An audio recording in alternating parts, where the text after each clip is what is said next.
Lillian. So Thanks, Lillian, thank you Sonia. for presenting today. I'm going to hand it over to you to get started, and Sure. let's see what you have to tell us today. Okay, thanks. Thanks so much. Good morning, everyone. Today's webinar is about Canadian workplace culture and its influences on newcomer professionals. So this is not a subject that you would sound unfamiliar to you, but what actually makes up this complex cultural mosaic and how new immigrants are able to quickly adapt to the Canadian culture, and especially at workplace, worth exploring. So on the next page, I'm going to, before getting started with the agenda items, I would like to spend a few minutes to introduce myself first. So my name is Lillian Dom, and I'm a senior manager with KPMG Canada based in Toronto. I started my career as a tax professional, and I have been doing this for the past 10 years. I was originally born and raised in Shanghai. I went to school in the state in my early age, that was in Boston. And it was the first time that I felt so overwhelmed by the variety of cultures and peoples that are around me. When later on our family moved to Canada, you can tell like how dramatic the whole experience is for me. And now I was eventually landed here, the most diverse and populous city here in Canada, with a population of approximately 7 million people. If you would like to connect with me afterwards, after this webinar, my LinkedIn URL is also provided on this slide. Okay, so here is some basic facts about me. So with that, please allow me to kick off today's session. So Sonia, maybe we can, go to the agenda items.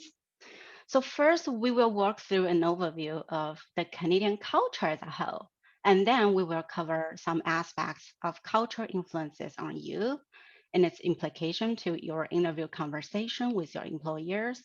And afterwards, we will dive a little bit deeper into some of the details of the workplace culture for 5 different aspects. And I will still share some of my personal experiences and situations that I encountered. Throughout this session, we will be doing 3 poll questions. This is meant to be confidential and meaningful to you. So of course, if there is any time left, I'm really happy to take questions from our live audience today. Great. So Sonia, do we have the poll ready for our audience today? So I'm just repeat this first poll questions. So you're going to see on the screen, it asks approximately how many different mother tongues do you believe are spoken across Canada now? So choice A, 50, B, 150, and C, 200. So feel free to make your selections. The poll is totally anonymous. And did we start this poll already? I didn't see any of them. Yeah, Sonia? Yep, it's on there. Oh, okay, great. Okay. We're waiting. Yep. We will have 20 seconds before closing the first poll. All right, I think we have enough people voted already. Great. So I'll end it, and then would you like me to share the results? Yes, we can. We can take a look now. Let's see how our 10. Oh, that's great. I'm really happy to see a lot of people are picking B and C. This is really a surprise to me. Like when I first looking at this question, I have no idea.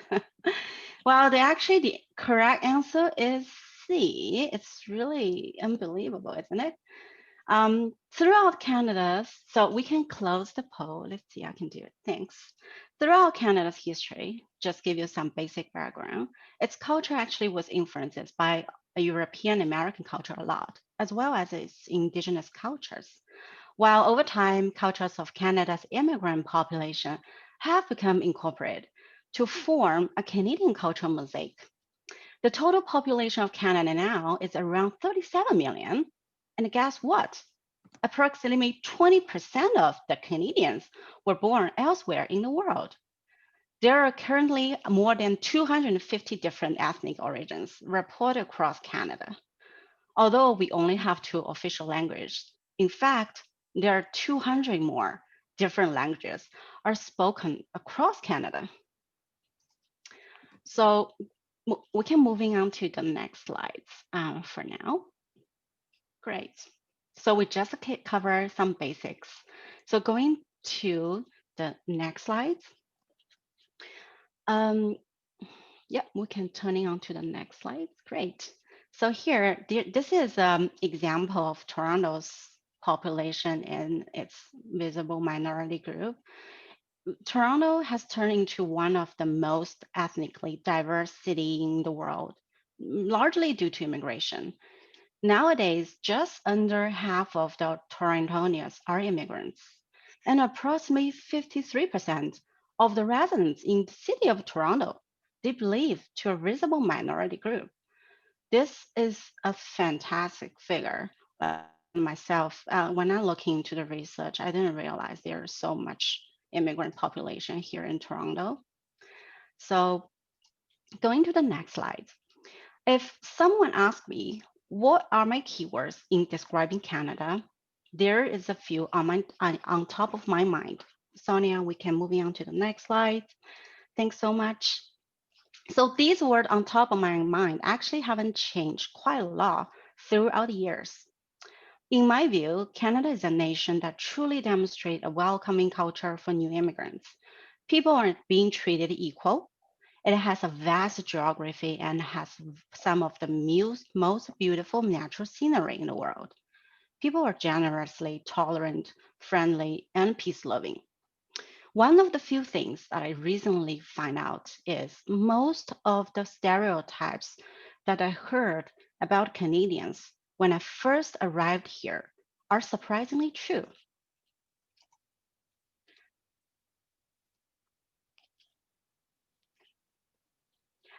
Thanks. At the same time, I'm also very, very curious about how would a Canadian describe themselves. I collect a few thoughts from a colleague with whom I work closely with, and here are their responses. Most of them believe they were taught to be polite and respectful. Some told me that Canadians are strong individualists and will dislike to changing too much of their behavior or personality in order to please others. They all agree that at workplace, Canadians about time and a schedule. They truly, truly value others' time. So when you are joining a meeting, never be late. Based on my observation, our culture here is deeply founded in its traditions, which are closely tied to various holidays and celebrations. For example, birthdays, weddings, school graduations, and of course, holidays are some of the key dates they would celebrate. At workplace, it is uncommon that people ask for permission to take a day, 1 day to 2 days off during these particular days. But don't get me wrong, if you have deadlines to meet or have really urgent tasks to deal with, you will just need to put your back into the work.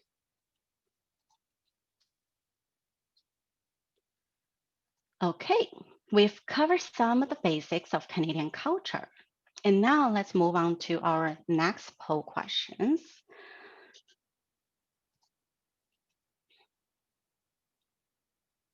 So it comes with the question asked, which of the following skill set do you believe is more important for you to have during job interviews? First choice, hard skills. Second, soft. Third, I'm not sure. So we will still have 30 seconds to make the selection. And again, the poll is totally anonymous. And please choose the answer that sounds right to you.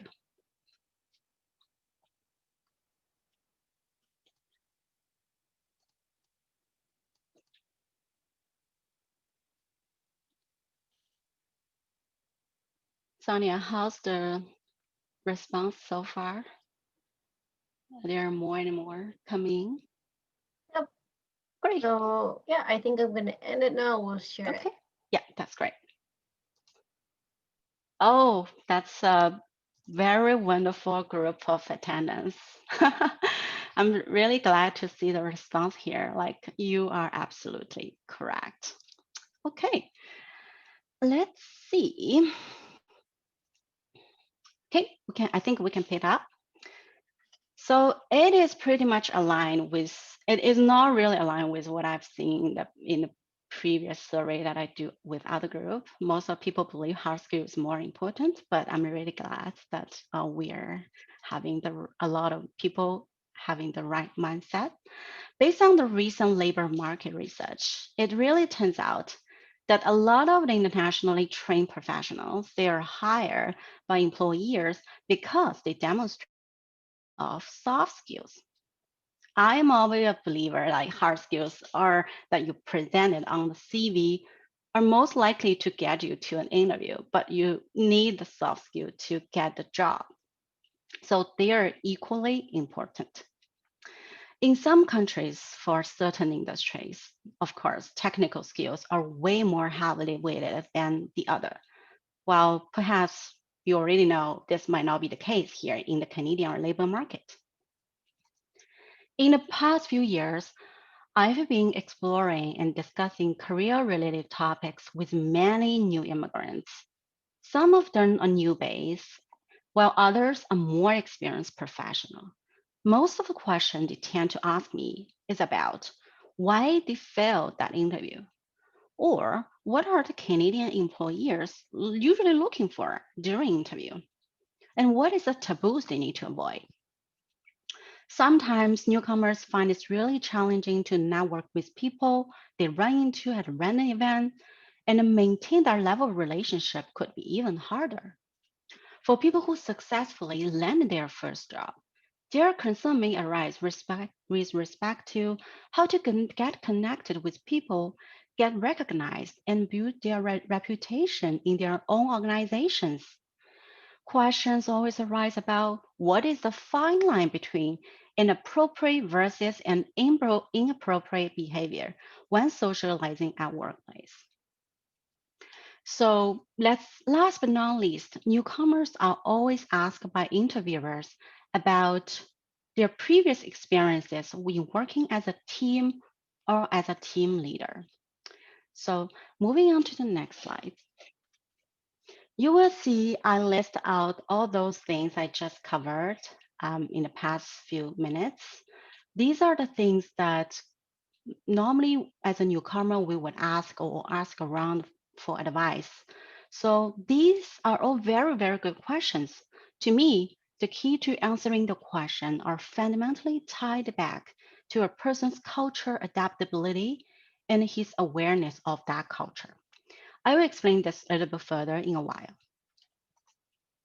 Next, for now, I just wanted to emphasize a little things, which is it is always true that when people act in an acceptable way in a new cultural environment, they are more likely to be develop a credibility, trust, and especially respect from people around them.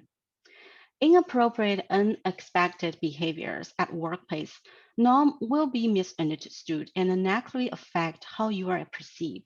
So this is all the whole purpose of this webinar. And we're trying to give you more details about what is seem to be appropriate versus inappropriate behavior that you should be aware of. On the next slide, before for today's presentation, I actually came up with an idea to speak to a very experienced HR person that I know for a while. The purpose of the conversation between us is just to get a little bit of understanding of how HR would normally evaluate a candidate that happened to be a new immigrant professional. Here are some unwritten rules for you to know in order to have a successful interview. It's not a lot, just 3 of them. So first, she emphasized so much on the soft skill. It is even more important for you who are going to apply the entry-level positions here in Canada. So it's a must skill. So then you would ask, what on earth are these soft skills? Basically, these are skills like communication, your ability to work in a team, your cultural awareness, your project and time management, and also leadership. It looks like a variety of different skill sets, but in a nutshell, I would summarize it. It means you need to do things in a culturally appropriate way, like just like what Canadians are normally do. So audience today from all over the world, you may define these skills very differently, really depends on your home country's culture and business norms. It is really critical for international students to newcomers to even experienced professional to be aware of these nuances, these differences, in order to learn these skills in a Canadian environment. So second point she confessed is that not all HR, but most of the direct hiring manager will evaluate a candidate's culture fit in an early stage during interview. I'll give you some example of why this matters, like why culture fit matters. For instance, if you're a person oftentimes requires guidance from other people in order to do a certain job, you may not be able to suit in a fast-paced startup companies where employees are expected to take more initiatives and be more ambitious. People came from Canada, originally from a more hierarchical culture, may have the perception that you should be told exactly by your manager what to do and how to do it. You may have the view that your boss should give detailed instruction guidance, and you are just expected to implement it. And if so, you may already give the HR person during the interview a very misleading impression that this candidate lacks self-direction and unwillingness to take more challenging work, etc. This may not reflect your true self. Another example for I would say is an employee who prefer to work alone. There are a lot of individual persons I know, super smart person who just can do the work on their own. They cannot really collaborate. And these people may not be able to succeed in a Canadian workplace that really truly values collaboration and communication. You need to know that sharing knowledge, ideas among friends, among colleagues is very common in Canada. Canadians normally are really directive, honest, and open. People are treated as equal, as I said before. Subordinates are always encouraged to express their thoughts, even if this is different from other people or even if it's different from their boss. Canadians usually say what they think. Doing that, people are always very polite and speak in a way that is considerate of other people's feeling. So the last unwritten rules, still very cliche, but I guess it's really important for you to understand is newcomers' adaptability to a corporate culture is one of the key elements that drives his or her career success in the long run. Okay, have that. Let's moving on to some of the details. Next part, we will get started with some of the culture, work culture differences here and what's the key elements we need to be aware of. Culture to me is really a combination of tiny pieces of do's and don'ts. So we need to know these details and it is these little things that really matters. Sonia, we can move on to the next. So the first, I would just start it with the business etiquette for meetings. For example, if you imagine yourself as sitting in a meeting with a group of people, or imagine it's your first day on job and you're going to meet your partners or meet with your boss, what are you expecting you can behave appropriately? So generally, Canada is a multicultural society, and you will say, okay, many culture behaviors should be accepted here. That's right. However, you do need to follow some basic rule of Canadian business etiquette. Here is some rules for attending meetings that you need to know. There is 5 or 6 of them. So first, Canadian place great importance on time. When I'm sitting in an official meeting with a client or even an internal group meeting in my firm, I normally show up 5 to 10 minutes earlier. When there's a time when I wouldn't be able to make the meeting, I normally would phone or email that person in advance to let them know that I was not be able to sit in on time and possibly will be late. They will definitely understand that. So that's totally fine. Second, your first meeting with a coworker usually begins with handshake. That people knows how to make handshake. Here, you should shake your hands firmly to show your confidence. In the meantime, make proper eye contact and smile, touch on and embrace your colleague at the first meeting. It's not appropriate, just to remember that. Thirdly, in corporate environment, listening skill is very important. Like how to show this. Be an active listener during meetings. You can by nodding and smiling at appropriate time. Taking down keynotes and showing that you are engaged is another tip for newcomers. When other people talking, do not interrupt. Ask questions at a later time. Making direct eye contact shows your interest in paying attention. People from other cultures like me, sometimes I'm too shy to look into other people's eye. And sometimes you just need aware. If you're trying to avoid other people's eye contact, maybe consider as unfriendly and lacking in confidence. At group meetings, newcomers just need to be brave. What does that mean? Try to participate in a group discussion as much as possible, even if just asking a few clarification questions. If you are new to the company, you don't know what to ask, that's fine. You can echo what other people just said.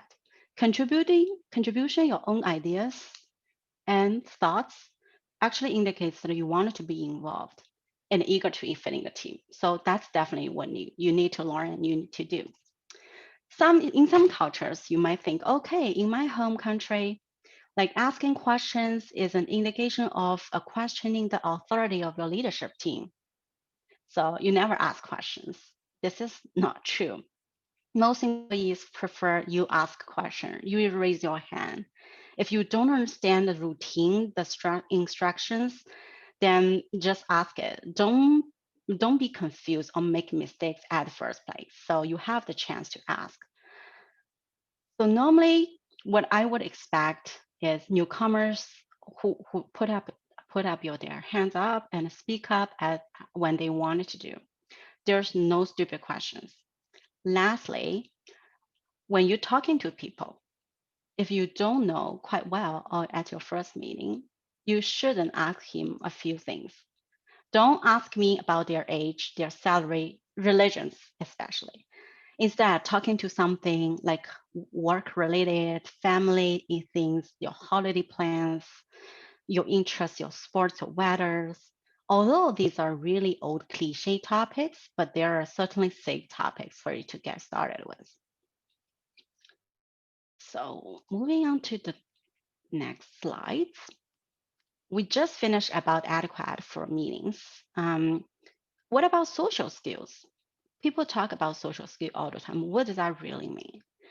The keywords I would bring about on the next slides is the small talk. You know small talk quite much, maybe as I do, but I just want to emphasize this a lot.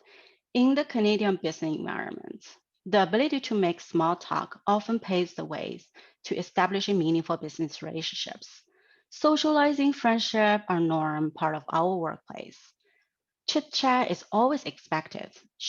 And it shows your care about coworkers. Knowing how to casually carry on conversation with people at workplace is often one of the key skills you need to learn. We love small talk. It happens all day long. I invite friends and colleagues, even clients, for a quick chat over coffee and even during break. Although it may seem to be a little bit trivial, but it's a natural way for people to contact and connect. So moving on to the next slide, Sonia, So some of the suggestions for new immigrants are when people and colleagues come to you and say, hey, good morning, do not run away from it. That's rule number one. Trying to participate in this conversation as much as possible until someday you're able to get comfortable of doing it at workplace. When you are networking with coworkers, don't fall into the following traps. There are a few of taboo things. First, don't talk extensively over the phone with your family members, your friends on personal issues while you're at work. Do not engage in long conversations hours. So how long does it consider to be long? Normally, my personal opinion is 20 or 30 minutes is considered long. So trying to manage your conversation, maybe around 10 minutes or 5 minutes, that's the appropriate time frame, I would say. The thirdly, don't gossip, never gossip or engage in rumors about colleagues. And lastly, sometimes it really depends on the occasions and your relationship with the people that you're talking to. If I find some taboo topics could even include politics, I know clearly, like United States, like people in the United States, they love to talk politics. But I guess for me, my understanding is this is some of the taboo topics to happen, like to carry out in the workplace environment in Canada. Of course, don't ask their marriage. If they are willing to share, that's fine. Don't ask age. Don't ask money. Don't ask how much you earn. It's inappropriate. You can talk it at a later time or when you think you are closer with your colleague, but never ask them at workplace. Move on to the next pillar item, which is the teamwork culture. We will be discussing some of the team culture features here in Canada, and also we will learn some of the available guidance to help new immigrants to effectively handle conflict at workplace. All right. It is the time for our third and last poll questions.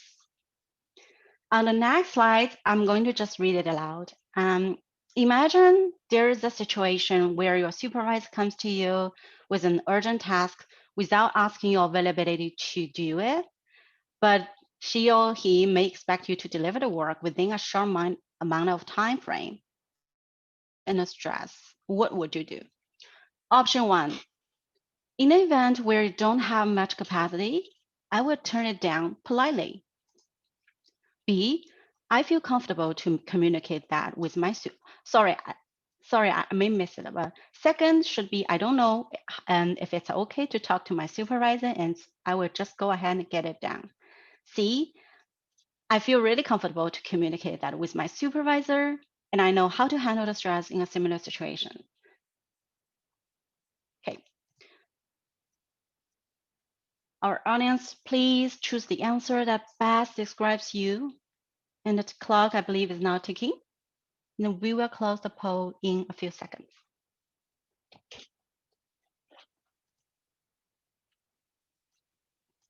So again, I just wanted to take this opportunity to thank you all for your participation for all the poll today. It's not the end of our webinar. There are more to come. I just want to say thank you for your participation. It's really appreciated. So Sonia, how's the results showing? Oh, great. I'm really glad we have a really capable of group of people who really know how to answer this question. For those people, like almost 43% of them might still be in the middle of trying to know how to handle this issue. You definitely have some tips you will be able to learn in the following next few minutes. Great. So what you can do in such scenarios, I just want to say, bear with me a moment. There are few to come. So overall speaking, many new immigrants are very reluctant, like very hesitant in Canada because they feel like they're lacking language skills. They don't know how to express themselves properly, and they don't know get connect with people and to express their deep thoughts. So they always stay in the background or in the company. So that's possibly the reason why they're sometimes these people are overlooked in the context of a teamwork. Canadian corporate culture highly values teamwork. That's number one. And it is about raising your hands and speaking up, collaboration with people versus working competitively or even working on your own. So the essentials of that are like the essentials of the concept of teamwork. I find like it's normally not significantly vary across countries and cultures, but there are some nuances. So how to demonstrate that you're a good team player if you are really new to the company, what you can do? So there are a few things I summarize based on my own experiences and hopefully could be helpful to you. First, build your relationship with your coworker at the first place. For your first day, try to remember all their names. If you have a poor memory, get yourself a notebook. Write down every piece of invaluable information that you hear and learn in a new environment, trying to understand the duties of each member and learn from them. Show your openness and willingness to fit in the organization. What you can do at your first few days, talking to these people who are really friendly, who are coming to you to asking you if there's anything they can help, and to show their willingness to assist you. So you can ask them to be your mentor at work or coach. Most people would be really happy to do it. So number one. Number two, when you are assigned a new task at the first few months by your supervisor and you are like, oh my Lord, what am I going to do? Take your initiative. Don't be brave. So you're encouraged to proactively schedule a kickoff call with your managers to discuss project details. If you don't know the details, that's fine. Your action, your initiative to schedule that call is good enough. Don't wait for your manager or your supervisor to tell you what you need to do. We'll provide you more suggestions. If you don't need to know what to say, you can say, okay, what I can do, or come up with a few ideas that in your mind saying, okay, I think this project can be proceed in that way or in what kind of manner, and to ask your supervisor for advice. So proactively reach out to them. Thirdly, in a Canadian work environment, you should treat every people with respect. It doesn't matter. You should talk to your boss, talk to your subordinates and colleague in the same tone. Okay, you shouldn't treat them really differently. If a colleague come from another culture, surprise you with their cultural behavior, don't criticize him or her for that. Instead, you could provide actually more constructive feedback at a time to help him or her to understand and improve. Fourth, be mindful that you should learn how to communicate your opinions at workplace, even if it is against what you're thinking of. You should focusing on what we can learn as a team rather than, oh, he should blame for that or she should blame for that mistakes. Another thing to know is employers normally encourage staff to speak up, even if they disagree with disagree with the important ideas, decisions like leadership make. Just raise up your hand, speak up, and tell them why you don't. But do it. You should do it in a very, very, very respectful and polite way. So next lesson. Sometimes teamwork is really headache, like arts to say, to balance because there are a lot of workplace conflicts and disagreement that comes around. You can work with a colleague and you don't agree with each other because you have different plans, execution plans to execute certain plans, or you disagree with your boss and he or she gives you a lower rating than you expected. So it is critical for you to know how to handle disagreement at workplace. And I will elaborate that a little bit more on this in a few seconds. So the last tip for a newcomer to be a good team player is to make first good impression at your new company. What you can do, normally newcomers, new base at work, I would say, like your boss won't delegate very important or critical tasks to you. So you need to expect that. So when you're starting your new job, work really hard, even they just give you some routine tasks. Your manager will notice your contribution and patience. I can tell you, 99% of the manager, they're really cautious, like they know what you're doing. So just show your hard work and they would really appreciate. Okay, on the next slides, we will discussing more about how to handle how to handle conflict. As I pointed out earlier, it's really key for you to work collaborative in a team. It really depends how well you are able to deal with these conflicts. It is emotionally exhausting sometimes, but learning how to handle it, like how to work with different sorts of personality types, are important to newcomers. You wanted to be successful and you earn a reputation. Still remember our third poll questions. It actually serves a perfect example. I'm really happy like more than 50% of the audience today are able to do that. So please ask yourself like, what are you going to do when there's a scheduling conflict with your supervisor new assignment? Recall that example, and then let's apply the following strategies like on the next page, on this page, sorry, to deal with a conflict issue in this example. So first, if I were you, I would say rule number one, new immigrants, if you have conflict with anyone, like anyone, even if it's your boss, don't walk away. Don't just don't walk away. When you're trying to avoid conflict stay unresolved. It doesn't help you to grow. It doesn't help the company to grow, right? So in most conflict, people would really act very defensively and don't want to share information fully. So in order to break that, so you need to go into your supervisor. For example, you can schedule a separate call and to say, I don't really feel comfortable regarding what you said, the timeline that you provide me.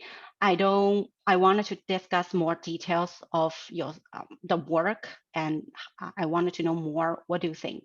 So ask politely and sit down, or if in this virtual environment, virtual meeting is fine, to speak up, really speak up your concerns, don't hide it.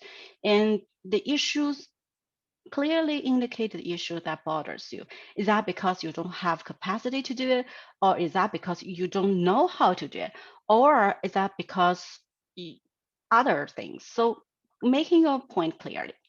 Your boss may be able to share his understanding of your issue that sometimes may not be the same as yours. That's okay. Then what next? Keep asking, keep probing when you need more information or clarification from him. Probe as much as possible and making sure you have all the necessary information you need to make your call. Be aware when you are talking, making every effort to let your boss know that you're listening. Well, while the other hand, you still need to maintain certain assertive stance, which means, and in that way, that's he can ensure like the options you guys come up are able to meet your needs and your needs are satisfied. So this is really very tips and it's out of balance. So keep practicing. Again, when you're discussing the conflicting issues, very professional ways, you need to ensure you're focusing on the problem itself. A lot of time, we are just getting too emotional. We ignore, overlook, or even exaggerate the issue that around us. So stick with the problem itself. When there are multiple options come up between you and your boss, agree on the best options that works for both of you. Okay? So to be a good team player, we are turning to the next page. To be a good team player also means you need to be flexible. So Flexible. It is your ability actually to interact with people from different social, economic background and cultures as well. It is your ability to effectively co-work with people who don't share the native language, who might celebrate different holidays or have different beliefs or lifestyles you. It is also mean that good team player need to be flexible, may also indicates you need to are able to open to accept constructive criticism. We as a firm, like there's always constructive criticism on us. It's on daily things because we always learn from our mistakes. So don't worry. So why is flexibility so important? You know, with the pandemic hits the global people, there's really a rapid change um, into technology side, along with the fast-paced change in the global market. Things are changed. Like workplace today now is quite unpredictable. Organization probably already undergone major change recently. So flexible employee are really highly appraised by the hiring manager and their team because they are able to help to stabilize situations when crisis really arise. I know a couple of employers, they taught me, it sounds a little bit biased, but it's true. They sometimes really cautious of hiring new immigrants because there is a big fear of them is that they worry if they taking the risk to hire that person, investing time and effort in him or her, and then seeing them not willing to adapt to the Canadian context, they still trying to behave, speak, or act in a way that is more acceptable in his or her own culture, then that would make the workplace environment a little bit weird. Top three things to keep in mind to be able to demonstrate your flexibility at work. First, if you come across a problem with a team member of you guys trying to come up with an idea or execution plan, be always open-minded. Offer up a variety of solutions, alternatives, not just one solution. Second, show your respect and welcoming attitude towards people who have shared different ideas, plans, and insights as yours. You must accept there are always other ways of thinking and behaving, not just your own cultural ways. Lastly, you need to continuously keep developing your technical skills. As I said earlier, the world is changing fast. If you don't make an effort to learn new skills, you will likely find like when there's an expected event happens, you won't be equipped to deal with it. Great. So the fourth pillar item, going to the next slide, is the performance review. Now you might be interested to know and ask how to start and carry on performance review conversation with your supervisor. Understanding feedback styles is one of the most confusing part, I feel like, in the Canadian workplace communication. We all know that comments from colleagues, your boss, are essential for you to grow. In our firm, for example, we do semi-annual performance evaluation. It's kind of like a conference. Formal feedback on each employee will be circulated and discussed on the consensus meeting by all the managers. The results, that is our overall rating to our subordinates, will then be shared with that subordinates after that meeting. So what is the must know things to in respect of understanding feedback? On the next slide, please. Canadians tend to suggest to you more than tell you what to do. This is real. It's extraordinarily different than compared to my home country. When they are providing feedback, they will affirm what you did well before they suggest changes to what is not working. So for newcomers, A top rule is during your first few months at workplace, don't sit there. You are encouraged to proactively solicit feedback from your reporting managers. If you are told there are always formal feedback you are going to do in the next couple of weeks or months, then ask for them some informal feedback. The thing is, better you get started to getting know people how to view you, the sooner you can take action to correct your wrong behaviors. Also, understanding the message your boss is trying to deliver you in their comments is very important. Remember, they always give negative feedback when they usually wrap it up in a positive comment. You know this quite well. It's a sandwich structure, right? So I just wanted to say it aloud. There is an example. You may hear, okay, somebody, your report is well written. It would have been even better if you can clarify the main ideas. But anyhow, excellent first attempt. Don't feel that your manager is praising you for the great work he or she made, because you really do try your best. But the actual hidden message here is that the report doesn't clearly identify or elaborate on some of the main issues which you need to be improved at next time. Pay more attention to the weakness points that they wrapped up or point out in their positive comments, and you should take timely corrective actions. When you are a manager, newcomer as a manager, how do you provide comments to your subordinates? It's always an art as well. Here are a few takes away from you. When giving positive feedback, do not gloss over the strengths of that person. Mention them briefly, or focusing much more detail on their criticism comments is not appreciated. It's not recommended. You can do that, but managers should remember to add examples or details to their positive feedback as well. If you have negative feedback to provide to your supervisor, you need to try to stay objective. And when you speak out the negative event, describe that problematic situations. Do not evaluate. Identify objective consequences or the personal feelings you associate with it. Do not place blame on him or her. Maybe he's just new to the work.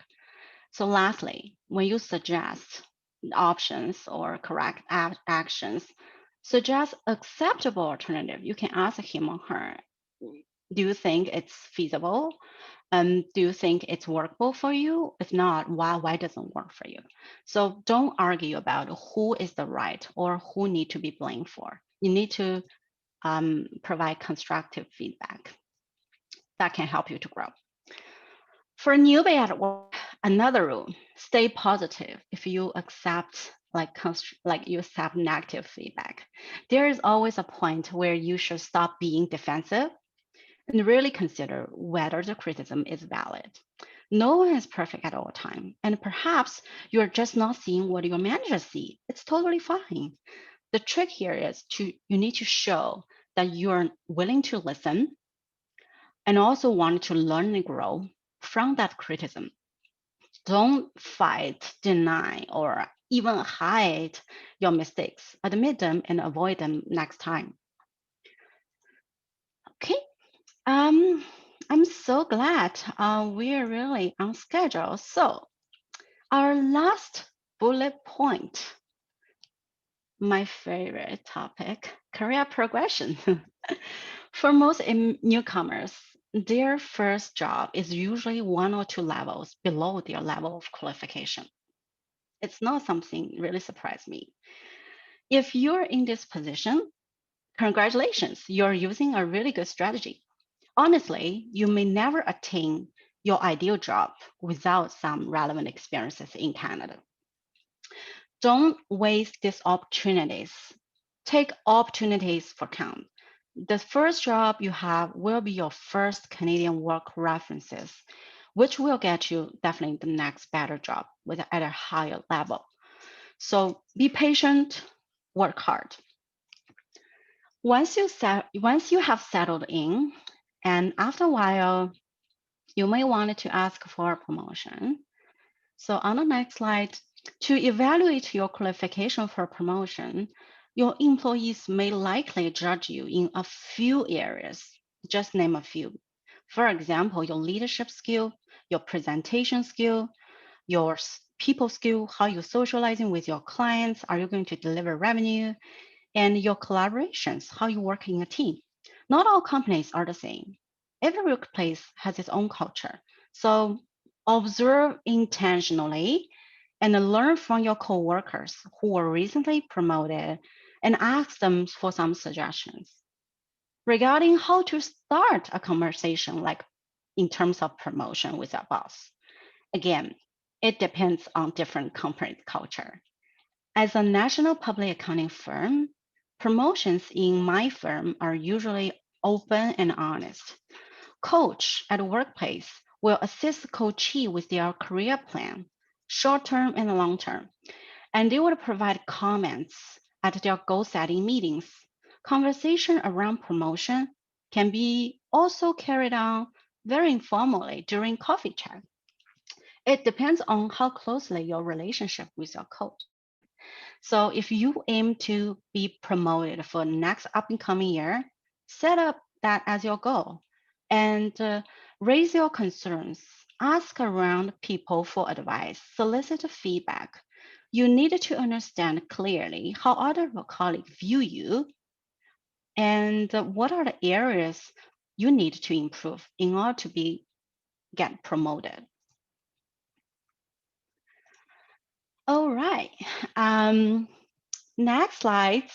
So we've chat so much about the different aspects today around culture fit. So I wanted to make my closing remarks for today's presentation with a few takeaways for you.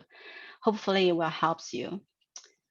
For students to new immigrants, first thing is to get out of your comfort zone. If you want it to be successful, you must adapt to the new workplace culture. Stay on your company's clock. What does that mean? It is not just about arriving for work on time, it meaning doing the right things in an acceptable way. Look out for the patterns that in your organization and adapt to it. Build your reputation in your firm in order to be a positive influences in the team, focusing on growing your soft as well as your technical skills. You need to show the right attitude, expanding your network, raising your hands, and speak up at appropriate times. Some standards and expectations may be written in policy manuals, while others are unwritten. For newcomers, often the easiest way to figure out a particular workplace culture is to observe other people's behavior and ask questions. Finally, please stay positive when you feel really frustrated with all those integration. Making sure you have someone, one or two outside of your family, it's preferable at workplace that you can talk through and share those feelings. You need to share the emotions up and downs and all the awkward things that you have seen and you see and encounter at workplace. Wear a smile. Don't be sad. Wear a smile and have an open, friendly expression in the workplace and keep practicing and stay positive. I'm sure you will be there very soon. Okay, so with that, I think that's all from me today, Sonia, and I do hope all of you today have learned some valuable tips during the last 58 minutes. Thank you again, everyone, for your participation. With that, I will pass now it on to you, Sonia. Thank you so much. A great presentation for sure. We'll quickly take as many questions as we can in the last few minutes that we have. So let's say here, I'll take a few quickly. Being authentic is important. How do we balance between our authentic self and which includes influence from their own culture and adapting to the Canadian culture? I think the person who asked this question raised a very key points here. Mm-hmm. So there are a lot of scenarios I said, like culture is all piece of different moving pieces, right? You can't really say there's a certain rule for to apply for all situations.